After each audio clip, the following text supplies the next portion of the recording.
Hi hello வணக்கம் and welcome to just my channel. நான் உங்கள் ஹர்ஷஸ்ரீ. விலகும் விழியே விலகாதே உயிரை கதையோட அடுத்த பகுதியை பற்றி தான் பார்க்க போகிறோம். அன்று மாலை நிச்சயதார்த்தம் என முடிவு செய்யப்பட்டிருக்க வசு வரதன் இருவரையும் அங்கே அழைத்தனர். அவர்களுக்கு நலுங்கு வைத்து கொண்டிருந்த போது ஆர்த்தியோ, அக்கா அங்கே பாரு அம்மா வராங்க என கை காட்டினாள். அனைவரும் அலமேலு வந்த திசையை பார்த்தனர். சற்று உடல் மெலிந்து முகத்தில் சிறிது பொலிவு இழந்திருப்பினும் கம்பீரம் குறையாத அதே நடையுடன் கூடத்திற்கு வந்தார். ஒவ்வொருவருக்கும் மனதில் கலவையான எண்ணங்கள் ஓட அலமேலு வசுவின் அருகில் வந்தவர் அவளையே சில வினாடிகள் பார்த்தார். பின் பெருமூச்சுடன் யாரும் எதிர்பாரா வண்ணம் வசுவிற்கு நலுங்கு வைத்தாள். பின் ஆர்த்தியை அழைத்து சாவி ஒன்றை கையில் தந்தவர், பூஜை ரூமில் அலமாரியில் ஒரு சின்ன பெட்டி இருக்கும், எடுத்துட்டு வா என்றார். ஆர்த்தியும் அதை எடுத்து வந்து தர அதை திறந்தவர் ஆனந்தி ஆர்த்தி இருவரையும் அழைத்து, இந்தாங்க, இந்த வீட்டு மருமகளுக்காக நான் வாங்கி வச்சது, இந்த செயினும் வளையலும் இப்போ அவளுக்கு போட்டு விடுங்க என்று கூறினார். அவர்களும் மற்றவர்களைப் போல அதிர்ச்சியில் நிற்க, என்னடி மசமசன்னு பார்த்துட்ருக்கீங்க, நல்ல நேரம் முடியறதுக்குள்ளே சீக்கிரம் எல்லாத்தையும் போட்டு விடுங்க என்றதும் அவர்களும் வேக வேகமாக அவளுக்கு அதை அணிவித்தனர். பின் அலமேலு கணேசன் சீதாவிடம் சென்று, நான் பண்ணது தப்பு தான், ஒரு அம்மாவாக இருந்து மட்டும் அப்போ நான் யோசிச்சிட்டேன். என் பையன் இந்த குடும்பத்தோட மானம் கௌரவம் மட்டும் யோசித்து அப்படி நடந்துக்கிட்டேன். அதுக்கான தண்டனையாக நான் அனுபவிச்சிட்டேன். நான் மன்னிப்பு கேட்டோ விளக்கம் கொடுத்தோ தப்பை நியாயப்படுத்த விரும்பலை. இருந்தாலும் என நிறுத்தியவர் கையெடுத்து கும்பிட்டு, அன்னைக்கு அவளை அப்படி பேசினது தப்பு தான். உங்கள் கவலை பயம் எனக்கு புரியுது. ஆனால் இந்த முறை நீங்கள் என்ன நம்பி உங்கள் பொண்ணை அனுப்ப வேண்டாம். அவளை வரதை நல்லா பார்த்துப்பான். நான் அவங்களுக்கு இடைஞ்சலாக இருக்க மாட்டேன். இதுக்கு மேலேயும் நான் இந்த கல்யாணத்தில் கலந்துக்கக்கூடாதுன்னு நீங்கள் எல்லோரும் முடிவு பண்ணால் நான் கண்டிப்பாக வரல, போயிடுறேன் என்றதும் அனைவரும் சங்கடமாக உணர்ந்தனர். இல்லைங்க, அப்படியெல்லாம் எதுவும் இல்லை, நடந்ததை எல்லாரும் விட்டுடலாம். பையனோட அம்மாவா நீங்கள் கண்டிப்பாக இதை முன்னாடி நின்று சந்தோஷமாக நடத்தி கொடுத்தா எங்களுக்கு அதுவே போதும் என சீதா கூறியதும் அலமேலு நன்றியுடன், ரொம்ப நல்லதுங்க என்றார். எல்லோருக்கும் இதை கண்ட ஆச்சரியம்தான். இருந்தாலும் அனைத்தும் சரியானால் நல்லதே என இருந்ததால் அனைவரும் இதை மகிழ்வுடனே ஏற்றுக்கொண்டனர். அதன்பின் லக்ன பத்திரிகை வாசித்து முடிவு செய்து மோதிரம் மாற்றி அனைத்து சம்பிரதாயங்களும் முடிந்தவுடன் பெரியவர்களிடம் இருவரும் ஆசிர்வாதம் வாங்கினர். அலமேலு நாராயணன் காலில் விழுந்து வணங்க வசுவின் தலை தொட்டு, நல்லாருமா, சந்தோஷமாறு என மனமாற வாழ்த்தினார்.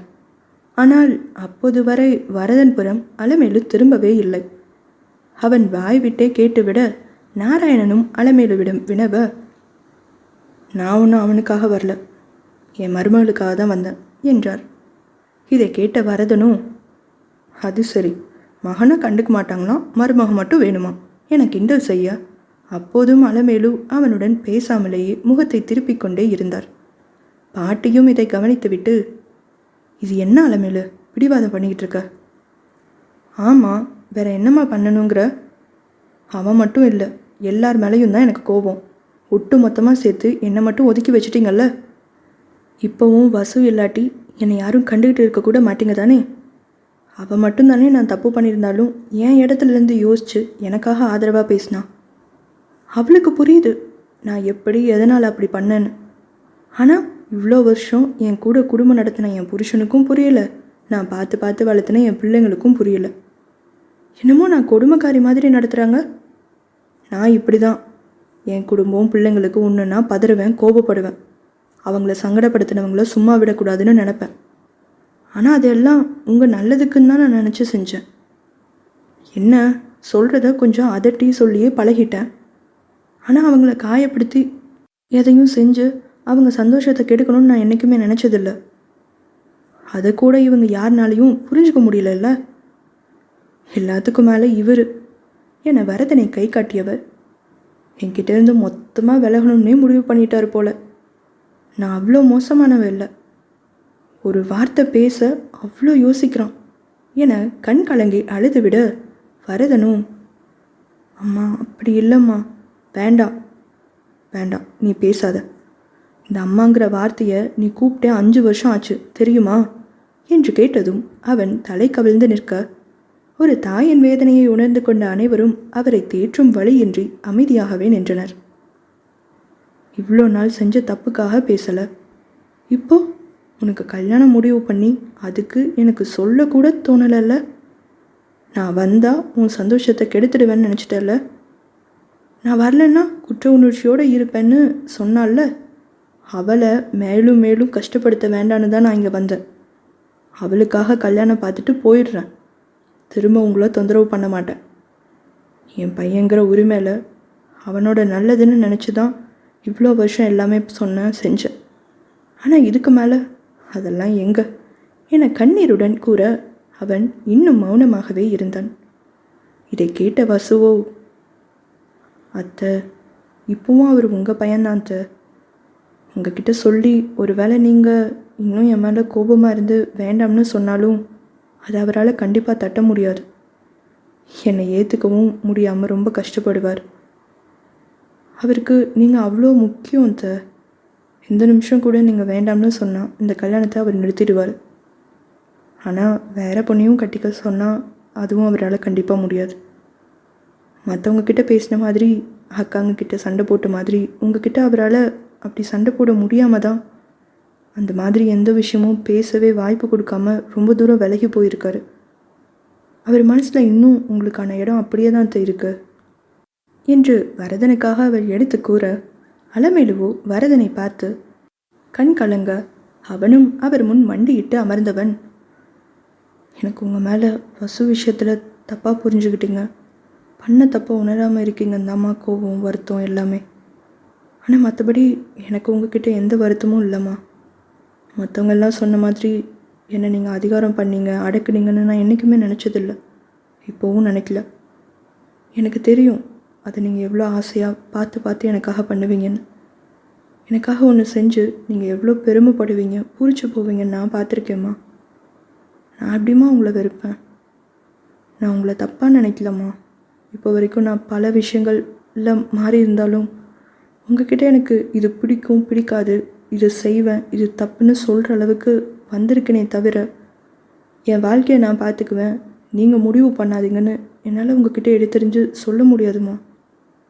எங்கே வசு சொல்கிற சாதாரண விஷயம் கூட உங்களுக்கு என் மேலே இருக்கிற பாசத்தில் தப்பாக புரிஞ்சு அவளை மறுபடியும் வேண்டான்னு சொல்லிடுவீங்களோன்னு ரொம்ப தயக்கமாக இருந்ததுமா. அப்படி நீங்கள் சொன்னால் அதை எப்படி எனக்கு ஹேண்டில் பண்ணுறதுன்னு இப்போவும் எனக்கு தெரியாது.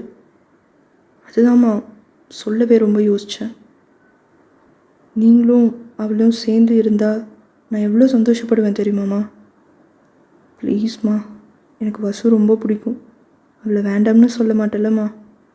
எனக்கு அவள் கூட வாழணும்னு ரொம்ப ஆசையாக இருக்குமா. இந்த கல்யாணத்துக்கு நீ மனசார சந்தோஷமாக ஓகே சொல்லுவல்லம்மா என்று ஒரு எதிர்பார்ப்போடு அவன் கேட்க, அலமேலுக்கு இன்னும் தன் மகன் தன்னிடம் வைத்திருக்கும் அன்பை கண்டு மனம் நெகிழ்ந்துதான் போனது. இதற்கு மேல் அவன் ஆசைக்கு அவரால் எப்படி தடை சொல்ல முடியும்? கண்களை துடைத்து கொண்டவர், டேய், நான் ஏன் வேண்டாம்னு சொல்ல போகிறேன்? நீ ஏண்டா வருத்தப்படுற? உனக்கு அவள் தான் பொண்டாட்டி. என் மருமக உன்னை பத்திரமா பார்த்துக்குவான்னு எனக்கு நம்பிக்கை இருக்குது என்று அவர் கூறியதும் சரத்தோ, ஹோ, அப்போ வரதன் வசுவை பார்த்துக்க மாட்டானா என்று சூழ்நிலையை மாற்றி கிண்டல் செய்தான். கணேசனும், சாச்ச, எங்கள் மாப்பிள்ளை தான் பொண்ணை தங்க மாட்டோம் பார்த்துக்குவாரு என வரதனுக்கு ஆதரவு தெரிவிக்க, அங்கிருக்கும் குட்டி பாப்பாவோ, ஆளாளுக்கு எல்லாத்தையும் பார்த்தா என்னை யார் பார்த்துக்கிறது என்று கேள்வி எழுப்பும் விதமாக கத்தி அழ துவங்கினாள். அனைவரும் பின்னர் அவளை கவனிக்கலாயினர். அடுத்து அந்த குட்டி தேவதையின் பெயர் சூட்டும் விழா நடந்தது. இரு குடும்பங்களும் முழு நிறைவோடு அங்கு இருக்க அதே மகிழ்வோடு கல்யாண வேலைகளும் தொடர்ந்தன. அடுத்த 3 நாட்களில் வசுந்தரா பூபதி வரதராஜன் திருமணம் நிகழ்ந்தேறியது. என்ன கூறியும் வரதன் திருமணம் முடிந்த அன்றே குன்னூர் கிளம்ப வேண்டும் என அடம் பிடிக்க மற்றவர்களும் சொல்லி பார்த்து முடியாமல், சரி பார்த்து போயிட்டு வாங்க என்றதோடு அனுப்பி வைத்தனர். ராஜா, இப்பெல்லாம் நீங்கள் ரொம்ப அடம் பிடிக்கிறீங்க. 2 நாள் வீட்டில் இருந்துட்டு போக சொல்லி எல்லாரும் அவ்வளோ தூரம் சொல்கிறாங்கல்ல. அட்லீஸ்ட் இன்றைக்கி இருந்துட்டு நாளைக்காவது கிளம்புறான்னு கேட்குறாங்க தானே உங்களெல்லாம் என்று கத்தினாள் வசு. நீ எப்போ பாரு மற்றவங்களுக்காகவே பாவம் பாரு தாரா, என்னை பற்றி கவலையே படாத என்று குறைப்பட்டான் பூபதி. அவனை முறைத்துவிட்டு, ட்ராவல், கல்யாண வேலை, அது இதுன்னு உங்களுக்கு ஸ்ட்ரெயின் ஆகும் தானே, இன்றைக்கி ரெஸ்ட் எடுங்க, நாளைக்கு போகலாம்னு நானும் சொன்னேன். சொன்ன பேச்சை கேட்காம பிடிவாதம் பண்ணி இப்போ நாம் கிளம்பி போயிட்டுருக்கோம். நடுவழியில் வந்து என்ன நீங்கள் குறை சொல்கிறீங்களா? அப்படியே 4 நல்லா கொடுத்தா தெரியும். அவனும் இதை கேட்டு சிரித்து விட்டு, நம்ம குன்னூர் வீட்டுக்கு போனதுக்கப்புறம் 4 என்ன செல்லும், நீ 400 கூட கொடு, நான் என்ன வேண்டாம்னு நான் சொல்ல போகிறேன்? நான் சொன்னது அடிய. நானும் அடிய தான் சொன்னேன், நீ என்ன நினச்ச என்று அவன் கிண்டலாக வினவ வசுதான் எதுவும் பேச முடியாமல் திணறினாள். அவன் சிரித்துவிட, ராஜா, கொஞ்சம் கூட நீங்கள் அடங்கவே மாட்டேங்கிறீங்க பல்லாம் என்று மிரட்டினாள். நான் என்ன பண்ணுவேன், நீ என்னை எவ்வளோ திட்டினாலும் எனக்கு ரசிக்க தான் தோணுது. ஜாலியாக தான் செல்லம் இருக்குது. இருக்கும். கொழுப்பு கொஞ்சம் கூட தான் இருக்குது உங்களுக்கு.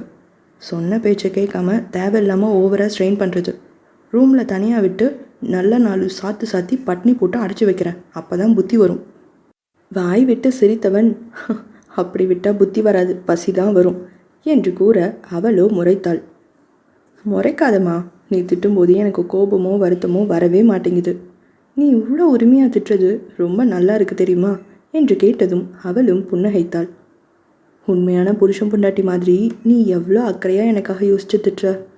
ஐ எம் ஸோ ஹாப்பி என்று அவன் பெருமூச்சு விட்டு சந்தோஷப்பட, இப்போது அவனை ஒரு ஜந்துவை போல பார்த்தாள் வசு.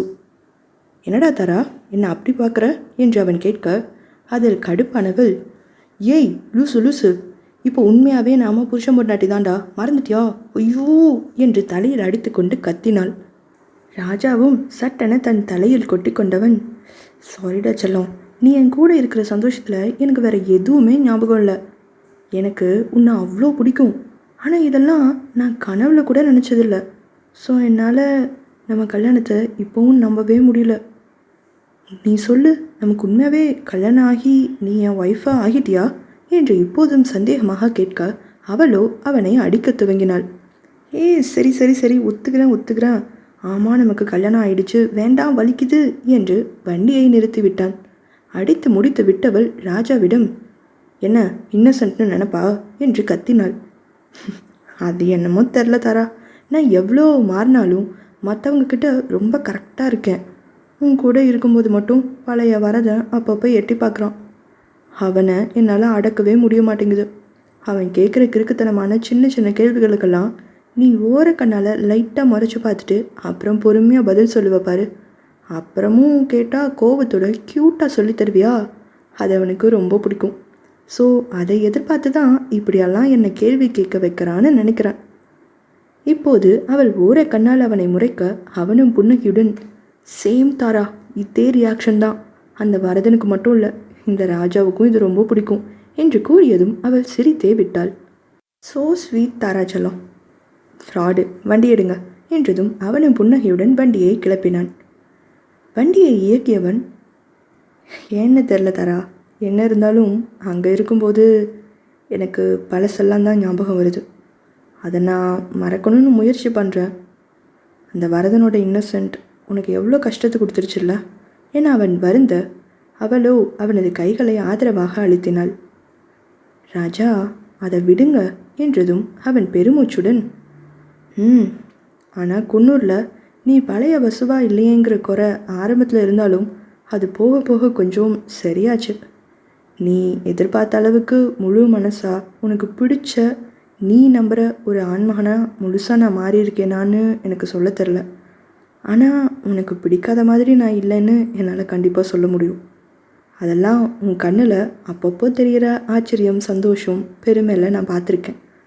அதோட எனக்கும் உனக்கும் இங்கே இருந்த ஒரு அந்யோன்யம் அங்கே கொஞ்சம் குறைஞ்ச மாதிரி எனக்கு ஒரு ஃபீல்.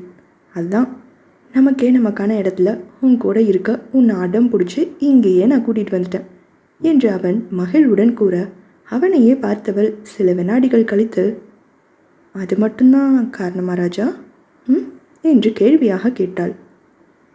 என்னை பார்த்து சொல்லுங்க, வேற எதுவுமே இல்லைன்னு என்று கேட்டதும் திரும்பி பார்த்தவன் மெலிதான புன்னகையுடன் கூறினான்.